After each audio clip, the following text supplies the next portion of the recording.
लो भाई बब्बन, बन गई तस्वीर। जरा देखकर बताओ कैसी बनी है। अरे भाई मोहन, मेरी सलाह मानो तो तुम रहने ही दो। एक पेंटर बनना तुम्हारे बस की बात नहीं है। हाँ, तुमने सही कहा। मुझे भी कुछ ऐसा लगता है। खैर, आज शाम की गाड़ी से मैं शहर वापस जा रहा हूँ। कुछ जरूरी काम आ गया है। शहर से वापस आने के बाद तुमसे मिलता हूँ। मोहन अपने घर के दरवाजे पर ताला लगा देता है और वहां से चला जाता है।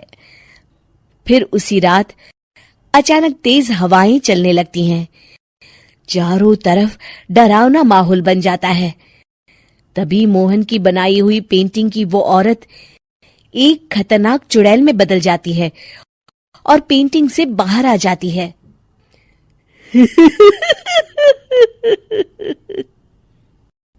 चुड़ैल घर के बाहर चली जाती है। वहीं दूसरी तरफ दो चोर लाला सुखीराम के घर से चोरी करके भाग रहे होते हैं। दोनों भागते भागते गांव के चौराहे के पास पहुंच जाते हैं। तभी अचानक वो चुड़ैल उन दोनों के सामने आ जाती है।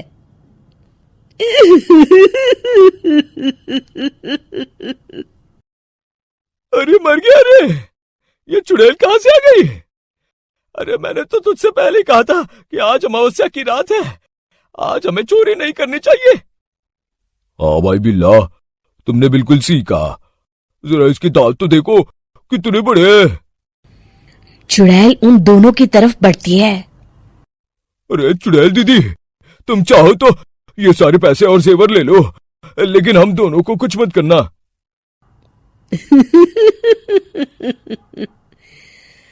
पैसे और जेवर के लालच में तुम इंसान बिकते हो, हम चुड़ैल नहीं। तभी चुड़ैल उन दोनों चोरों को पुतले बना देती है।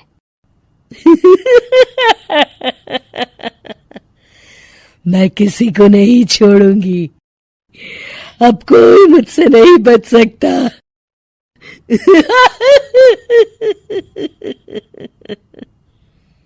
चुड़ैल अपने अगले शिकार की खोज में वहां से चली जाती है। गांव की दूसरी ओर जाने पर चुड़ैल को हरिया, बिरजू और बब्बन दिखाई देते हैं। आज संडे है, आज कपिल शर्मा शो देखने का दिन है। जोर से बोलो। आज संडे है। मैंने नहीं सुना। आज संडे है, आज कपिल शर्मा देखने का दिन है। हाँ, ये हुई ना बात। अरे ये कपिल शर्मा कौन है जो ये लोग उसे देखने के लिए इतने उतावले हुए जा रहे हैं? खैर, मुझे क्या, मैं अभी इन दोनों को मजा चखाती हूँ। चुड़ैल तेजी से उड़कर उन तीनों के सामने आकर खड़ी हो जाती है।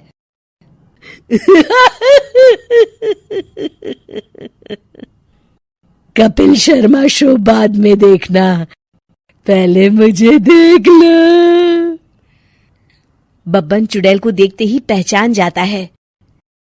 अरे ये तो तस्वीर वाली औरत के जैसी दिख रही है। मुझे अभी नहीं मरना है। अरे भागो रे! तीनों वहां से भाग खड़े होते हैं। बब्बन तो किसी तरह अपनी जान बचाकर वहां से भाग जाता है, लेकिन हरिया और बिरजू को चुड़ैल पकड़ लेती है और उन्हें पुतला बना देती है। फिर चुड़ैल बब्बन को पकड़ने के लिए उसका पीछा करती है, लेकिन बब्बन उसे कहीं नहीं दिखाई देता। अरे वो मोटा तो बड़ा तेज भागता है, शायद उस तरफ गया होगा। बब्बन एक दीवार के पीछे छुपकर बैठ जाता है और चुड़ैल उसके सामने से आगे निकल जाती है। बाल बाल बच गया। अगली सुबह बब्बन सभी गांव वालों को सारी बात बता देता है।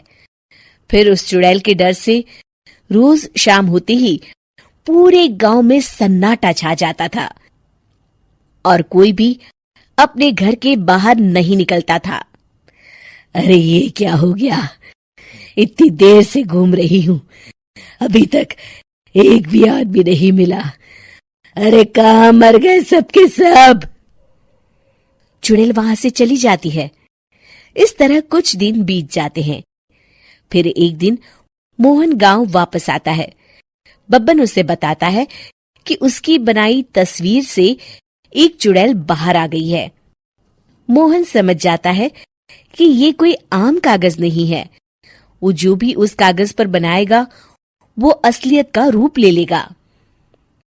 अरे मोहन भाई, अब तुम क्या करने वाले हो?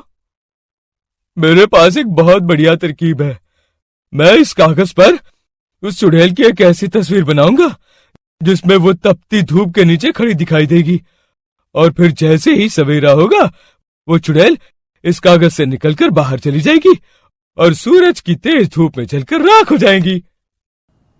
मोहन बिल्कुल वैसे ही तस्वीर बना देता है और जैसे ही सवेरा होता है वो चुड़ैल कागज से निकलकर बाहर धूप में चली जाती है और सूरज की गर्मी बर्दाश्त नहीं कर पाती और जलकर राख हो जाती है।